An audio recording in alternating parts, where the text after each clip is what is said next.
Hey guys, so we are going to kind of continue on with that exact values idea that we were doing last week on Wednesday/Thursday.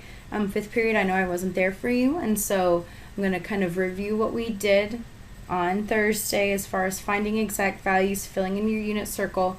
The biggest thing is if you remember this Pac-Man, the thing I care about is can you draw these angles, the reference angles, and then find your values using the special right triangles that we talked about at the beginning of the year. Okay, so the first thing is looking at our unit circle. This is your unit circle with all of your angles filled in. Okay, so we kind of talked on that last video about all of the values for the cosine, sine, etc. of 30.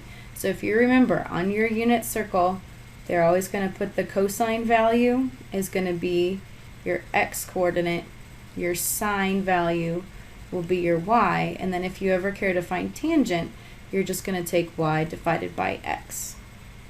Okay? And so we did that one pretty frequently with the reference angle of pi over 6.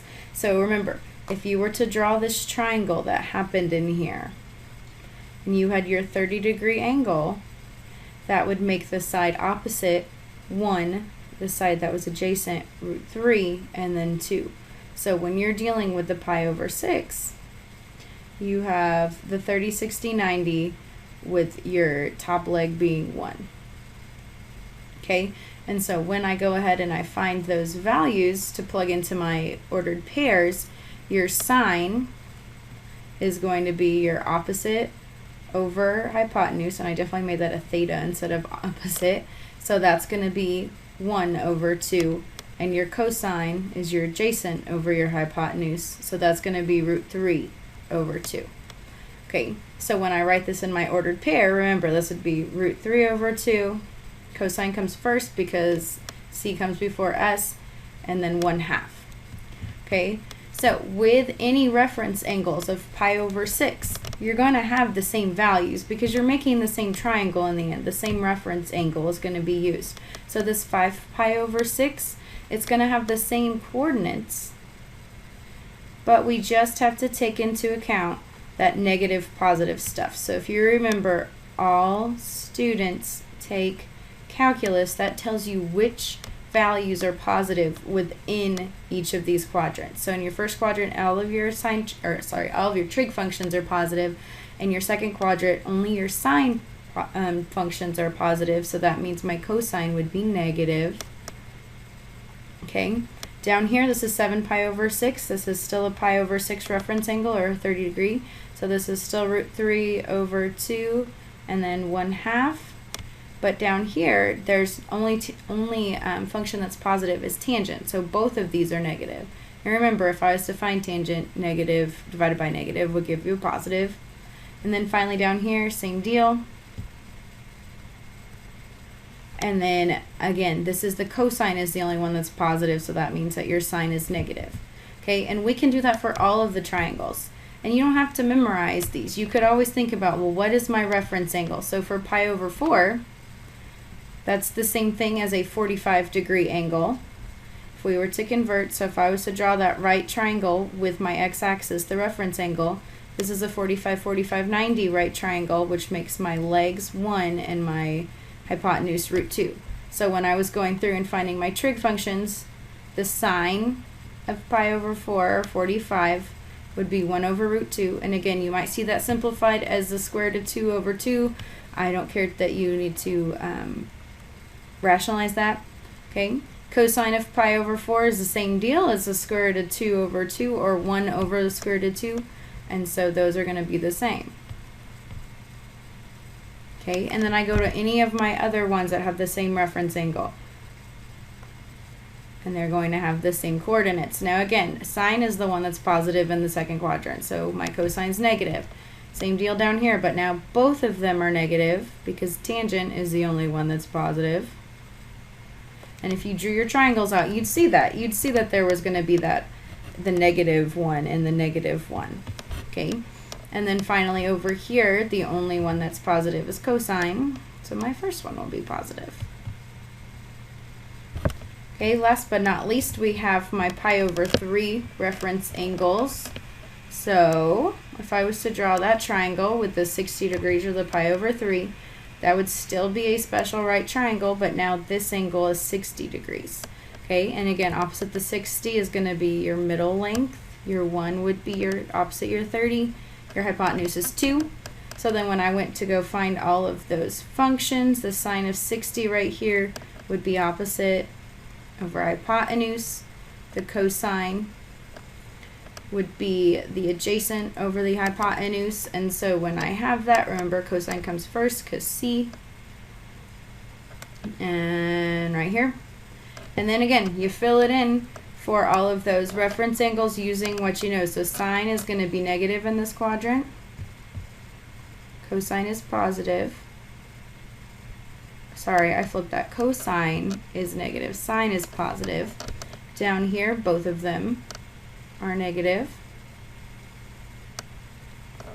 And then right here, we're going to have same values, but now your sine is negative.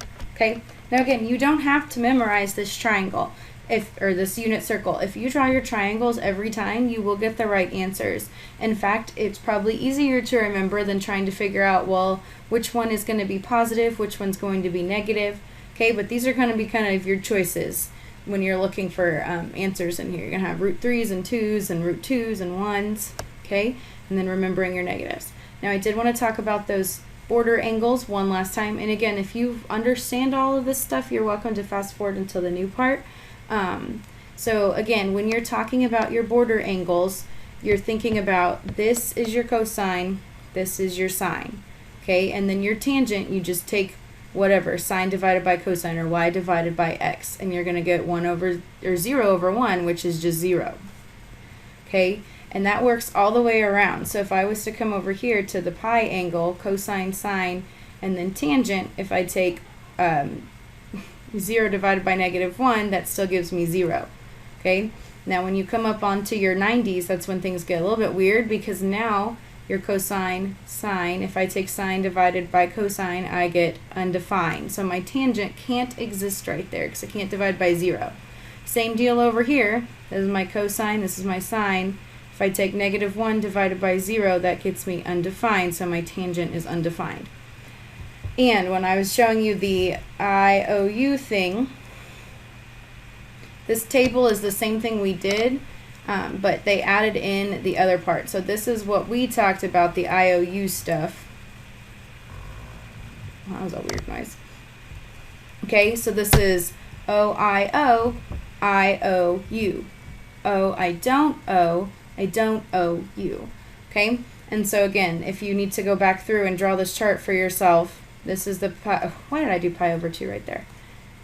What is going on? So that's pi over 2. This is 0, 2 pi, etc. This is pi. This is 3 pi over 2. Okay, and so the one thing when you get into your reciprocal values, the cotangent, the secant, the cosecant, you have to flip over what's there. And so if you flip over a 0, you get an undefined. So that's why the cotangent here at 0 or 2 pi is undefined, because flipping over and putting the 0 on the bottom is bad. Okay, same deal for cosecant. So any place where sine or cosine or tangent is 0, then your cotangent, secant, or cosecant will also be 0. So these two go together, these two go together, these two go together. Okay, now you notice where it's undefined though, where it was undefined, if you flip-flop an undefined, you can put 0 in the numerator. So now 0 is going to be that reciprocal value. Okay, so if that helps you remember your quadrantal, your quadrant border angles, by all means use that. Okay, and then I skipped this page. This is kind of what you're going to see a lot of times if you wanted to make sure you had everything down. Now you notice they put in here, they put in the root 2 over 2, or the, so that means it's rationalized, and you don't have to do that. Okay, so let's apply this.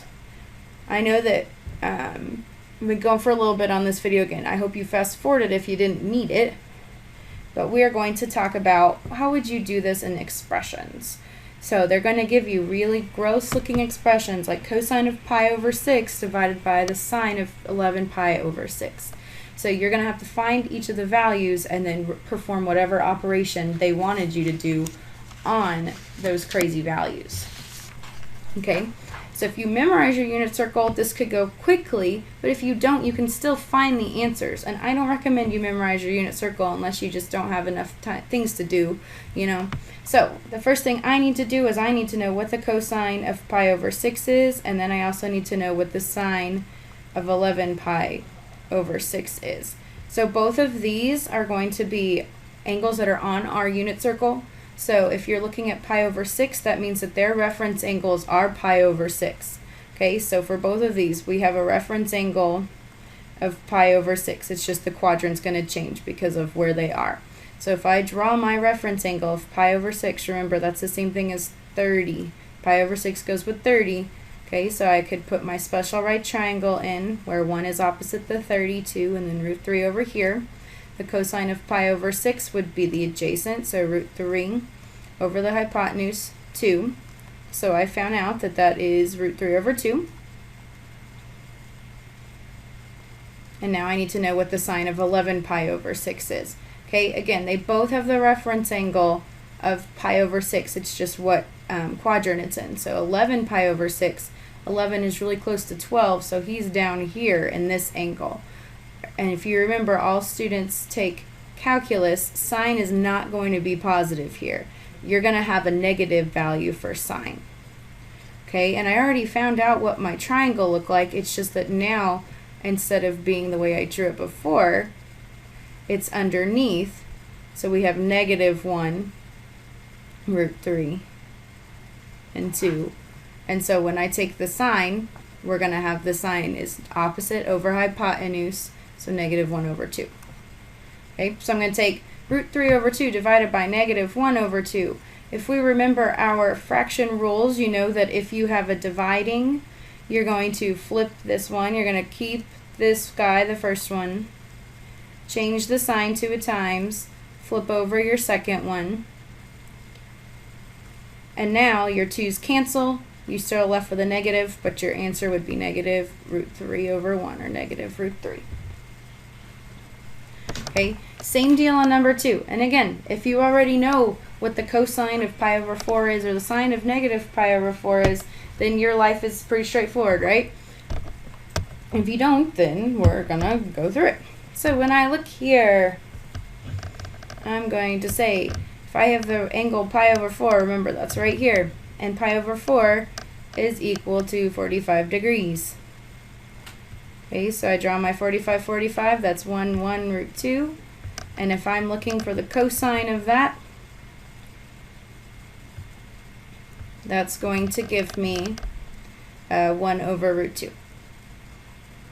Now I want you to notice in here, there is a squared. You have to be very, very careful with this one. When we write cosine or sine or whatever one of our trig functions squared, this is how we write it. Cosine squared pi over 4, or whatever the angle is. Kind of like when we did the inverse and we did cosine to the -1.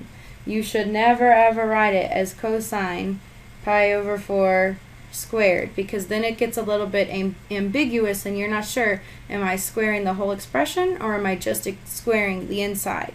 Okay, that is not right. It's especially not right if you put cosine of pi squared over 16. Oh, no, no, no, no. Okay, so we put a little cosine up here. But since I know that the value of cosine of pi over 4 is 1 over the square root of 2, I can, if I square both of those sides, that would give me this expression. So I'm going to take 1 over the square root of 2 squared, and then I'm going to find my other value. So the next thing I'm going to do is the sine of negative pi over 4. Okay, so negative pi over 4 is down here, still a 45-degree angle. 1, this guy's negative, right here. Okay, and so now I'm finding the sine of negative pi over 4, which gets me the opposite, which is going to be negative because it's going down instead, over 2.